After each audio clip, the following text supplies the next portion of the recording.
Huwag muna kayo magalit mga binibini. Mangyari kasi hindi pa ito tapos. Wala pa itong kulay. Paumanhin, narito na ang inyong merienda. Cinderella, sabihin mo nga sa akin kung saan mo napulot ang pintor na ito. Hindi siya magaling. Nakita ko siya sa bayan noong nakaraang linggo. Inakala ko pong mahusay siya, kaya siya po ang dinala ko rito. Kung alam ko lang napalpak ka, ako na lamang sana ang naghanap ng pintor. At ikaw, makakalis ka na. Ah? Kukuha na lang kami ng ibang pintor. Yung totoong mahusay sa larangan ng pagpipinta ng dibuho ng isang tao. At pagkatapos na tayong maipinta, ay ipapakita natin sa prinsipe ang kinalabasan at siya magugustuhan niya ako! Maganda mong kahiyan, Katrina. At sana'y wala pang ibang nagpapakita ng litrato nila sa prinsipe upang hindi tayo maunahan sa ating binabalak. Huwag ka munang umalis. Pero pinaalis na nila ako. Hindi ko kagustuhan ang nangyari kanina. Sana'y pagpasensyahan mo na sila. Walang anuman yan sa akin. Sadya yatang may mga taong tulad nila. Teka, kung hindi ako nagkakamali, gawa ito ng pintor na si Zore. Kilala mo siya? Oo naman. Walang pintor na hindi nakakakilala kay Zore. Napakagaling niya kung gumuhit at magpinta. At isa sa mga dahilan kung bakit ako naging isang pintor, dahil nakita ko ang mga gawa niya. Isa yan sa mga paborito ng aking ina, kaya't iniingat-ingatan niya ito. Alam mo bang mahirap humanap ng gawa ni Zore? Alam mo, matagal ko ng pangarap na makita si Zore. Nalalaman mo ba kung saan siya nakatira? Ayon sa mga bali-balita, kasalukuyang naninirahan si Zore sa isang lumang kastilyo malapit sa palasyo ng Esmeralda. Malapit sa palasyo ng Esmeralda? Ang puso ng pintor. Ang larawan na yan, ang isa sa mga paraan upang malaman ni Leonard na siya ang susunod sa aking trono kapag ako ay nawala na. Subalit, ang huling balita ko sa pintor na gumawa niyan ay tumigil na sa pagpipinta at hindi ko na alam kung saan siya nakatira. Tungkol po sa pintor ay huwag kayong mag-alala. Ako po ay may nakikilalang mahusay sa larangan ng pagpipinta. Kung ibig ninyo idadaling ko roon ng mahal na prinsipe upang doon siya ipinta at tinitiyak ko sa inyong hindi ako mapapahiya. Sinasabi ko na nga ba't maaasahan kita, Saral? Marami pong salamat sa papuri, mahal na hari. Ipinatawag niyo raw po ako. Makinig ka, Leonard. Kayong dalawa ni Saral ay tutungo sa isang magaling na pintor at doon ka magpapagawa ng iyong larawan. Si Zaral at ako? Huwag po kayong mag-alala. Hindi po kayo mainip sa gagawin niya. Tama ka. Hindi ka magiging ligtas kung ibig mong susundan ko kayo. Alam kong may binabalak siyang hindi maganda laban sa akin. Kaya gagawa tayo ng paraan upang hindi mahulog sa kanyang bita.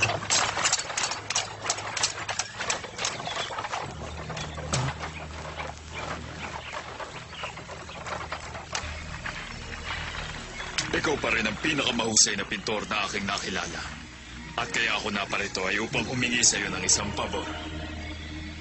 Nalalaman mo ba ang pinapasok mo, Saral? Nalalaman ko po. At sa tingin mo sa pamamagitan ng halagang yan ay mapipilit mo akong magpinta?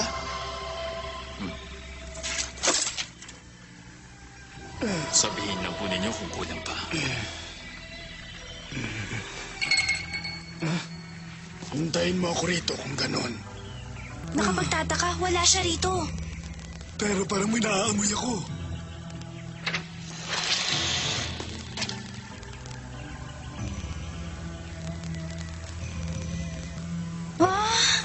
Ang gaganda! Pagmasdan nyo! Napakaraming larawan ito at ang lahat ng yan ay gawa ni Zore. Wala akong alam sa pagpipinta, pero alam ko parang nakakatakot dito. Ano ibig mo sabihin? At sino naman kayo? Ipagpaumanhin niyo po, ibig ko lamang po makita si Ginoong Zore. At para ano, marami akong ginagawa. At wala akong panahong makipagbiruan sa inyo. At sa itsura mong yan, tila wala kang salapi. At wala akong ganang makipag-usap sa mga taong mahirap lang. Kaya po ako nagpunta, Ginoy, upang magpagawa sa inyo ng isang larawan. At may ibabayad ka naman ba sa iyong ipapagawa? Magkano po ba? 100 piraso ng ginto. Naku, wala po akong ganong halaga. Subalit sa aming tahanan po ay may isang larawang paborito ng aking ina. At parang sa akin na rin po yun. Kung ibig nyo, yun na lamang po. Basta ipinta nyo lamang po ang aking mga kapatid. Pakiusap po sa inyo, Ginoo. Alam ko pong hindi kayo naniniwala. Salamat Sandali. na lang.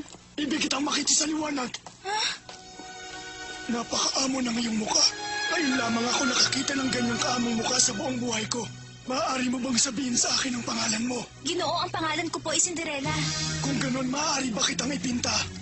Pero nagkakamali po kayo. Ginoo, wala po akong ibabayad sa inyo na 100 piraso ng ginto. Hindi mo na kailangang magbayad.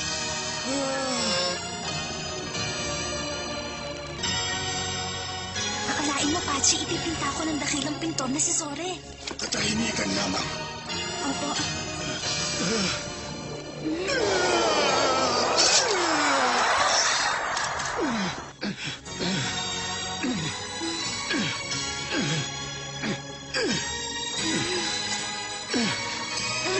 Huwag kang gagalaw. Opo. Ayos ka lang ba, Cinderella?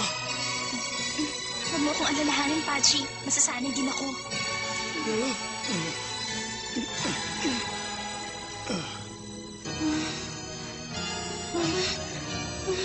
Ano ba itong nangyayari sa akin? Parang bigla akong nakaramdam ng panghihina.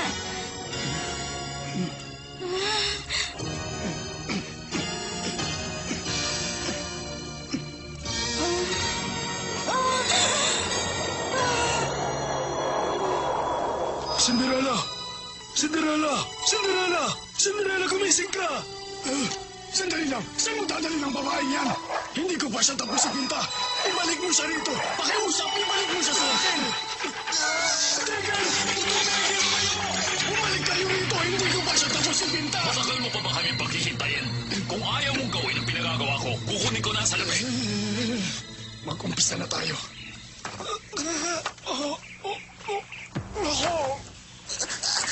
Pwede mo ba sabihin ko ano na nangyari? Hindi ko sigurado kung maniniwala kayo sa akin. Dahil ako mismo ay hindi makapaniwala. Alam niyo bang nakatulog siya habang siya'y pinipinta? Pachi, pag-gusto niyo! Si Binibining po ulit!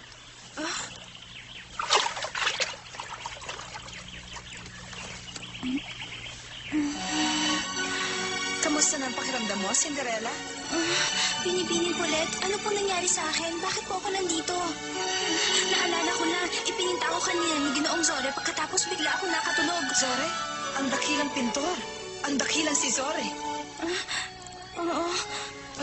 Patuloy pa rin siya sa kanyang dating gawain. Kailangan makuha natin sa kanyang kastilyo ang larawan mong ipininta niya.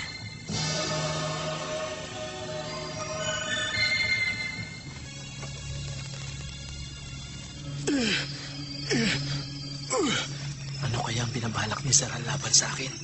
At bakit dito niya ako dinala? At ano naman ang papel ng matandang yan?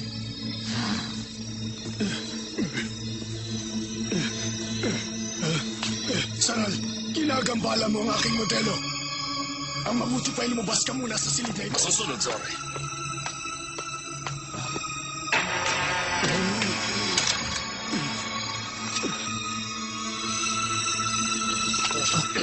Huwag kang gagalaw!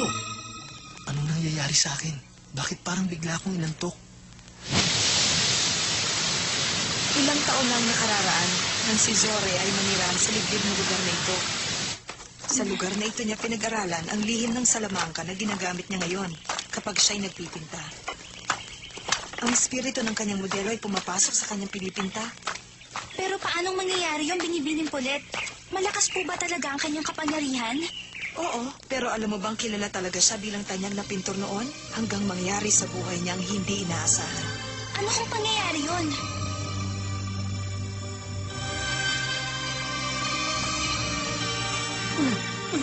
Masakit.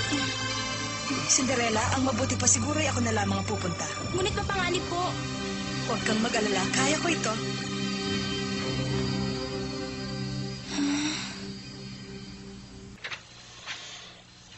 Zore, alam kong nariyan ka. Bakit hindi ka magpakita sa akin? Kasalukuyang may ginagawa si Zore. Hindi siya maaaring abalahin. At kung kayo'y naliligaw naman, maaari ko kayong matulungan. Kilala ko ang taong ito. Tama, siya si Duque Zaral. Pero anong ginagawa niya dito sa bahay ni Zore? Hindi ako naliligaw. Kaya ako na parito ay upang bisitahin ang aking kaibigan. Napakabuti mo namang kaibigan. Akala mo maliloko mo ko? Ay, naku, ang mga alaala. Talagang napakahusay sa pagpinta ang kaibigan mong yan. Lalong-lalo na sa mga larawan. Sandali! Saan ka pupunta?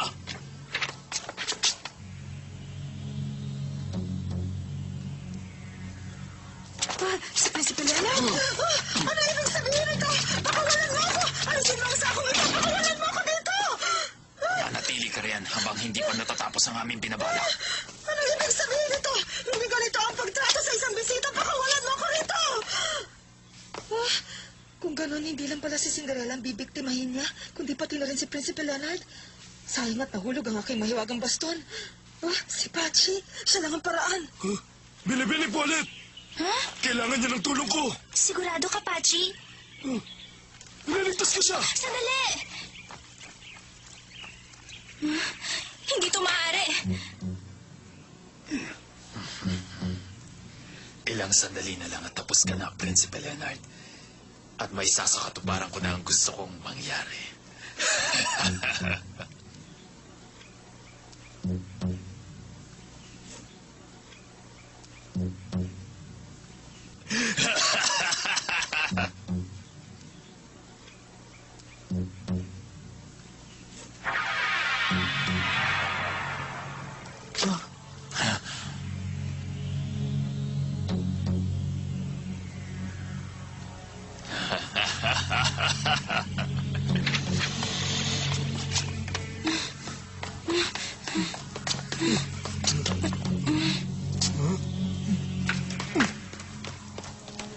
Pachi, saan ka pupunta? Bumalik ka rito. Naku, saan kaya pupunta si Pachi?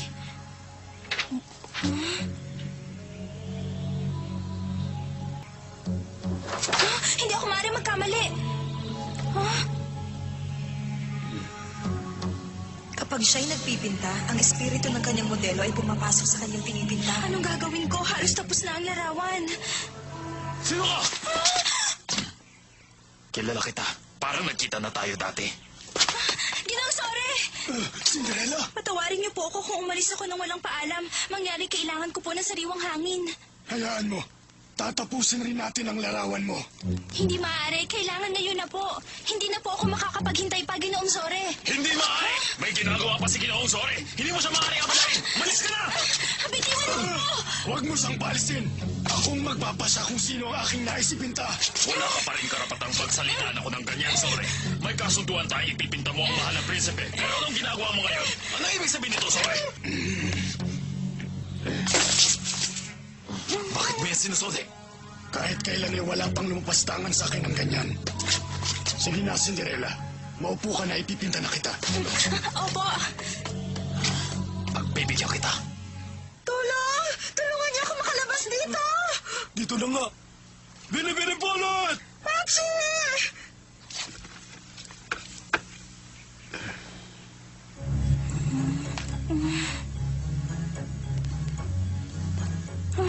Pachi, Paulette, kailangan dumating kayo sa taktang oras. Pachi, naririnig mo ba ako? Kailangan sundin mo ang lahat ng sasabihin ko. Kailangan makuha mo ang mga larawan ni na Cinderella at Prinsipe Leonard. Pagkatapos ay itapon mo ito sa tubig. Yun lang ang paraan upang may balik ang espiritu nila sa kanilang mga katawan. At pagkatapos hanapin mo ang aking baston. Kayo ang tanging pag-asa namin. Hanapin ko na!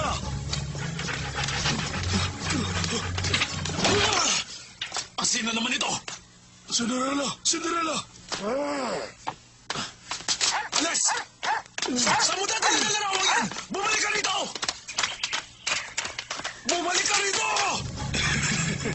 Pasalamat ka sa aking kapangyarihan sapagkat mananatili ang iyong kagandahan sa aking pinta, Cinderella.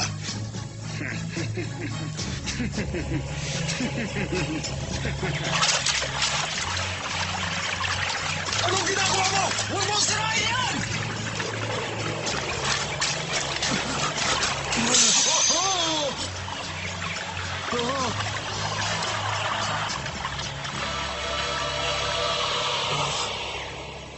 Anong nangyari? Ha? Cinderella, bakit narito ka? Cinderella, si Leonard to. Naririnig mo ba ako? Habang buhay na makukulong ang espiritu niya, dito sa akin ipinipinta. Anong ibig mo sabihin? Kapag natapos ko na ang isa niyang mata ay malalaman mo rin. Narito na ang iyong baston. Magagamit mo na rin siya. Salamat sa inyo. Hindi ako papayag na gamitin mo ang iyong salamangka. Ibigay mo sa akin ang larawang yan. Hindi ka magwawagi sa aking kapangyarihan, Leonard. Subalit pagbibigyan kita sa labang ito kung papayag kang dalhin ko ang larawang ito ni Cinderella.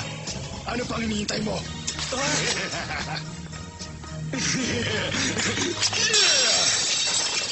Bumalik ka rito! Ibigay mo sa akin ang larawan ni Cinderella! Hanggang dyan ka na lang kung ayaw mong masaktan.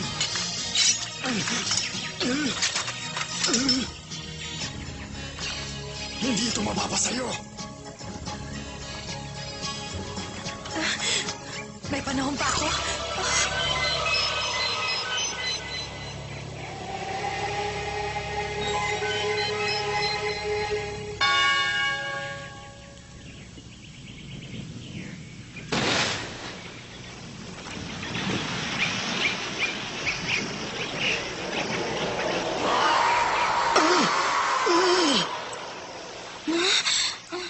Pachi, maraming salamat sa pagkakaligtas mo sa akin.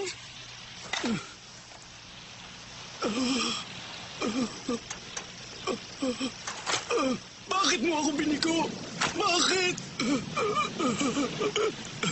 Sa palagay ko, ligtas na si Cinderella. Ngunit mas mabuting hindi kanya makita. Tama siya. Tayo na, Leonard. Sige.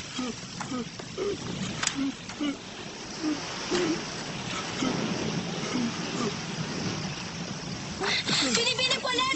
Nasaan na po ang prinsipe? Sa palagay ko, ipapauwi na ang prinsipe sa kanila. Salamat naman.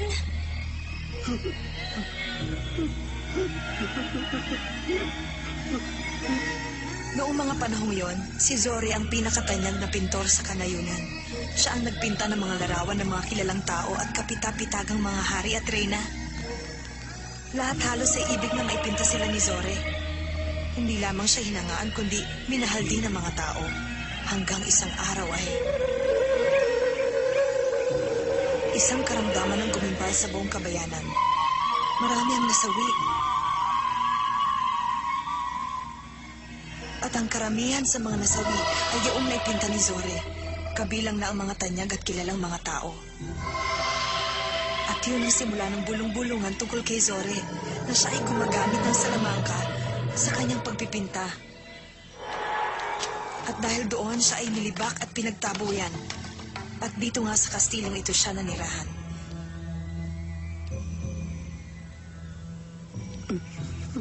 Pinaniwala niya ang kanyang sarili na siya ay makapagkukulong ng espiritu sa kanyang mga pinipinta.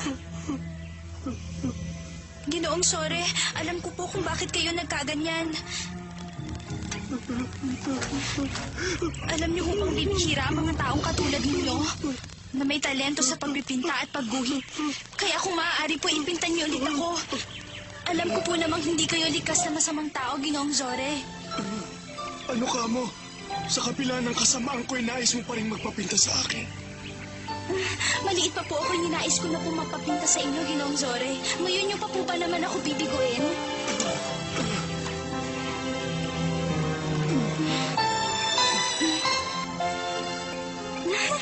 Ginoong Zore, huwag kayong mag-alala. Itinaboy na ng ulan ng masamang espiritong bumabala sa kwadrong yan. Kaya't maaari na naman kayong magsimulang muli sa inyong pagpipinta. Salamat. Ibinalik niyo ang hilig ko sa pagpinta.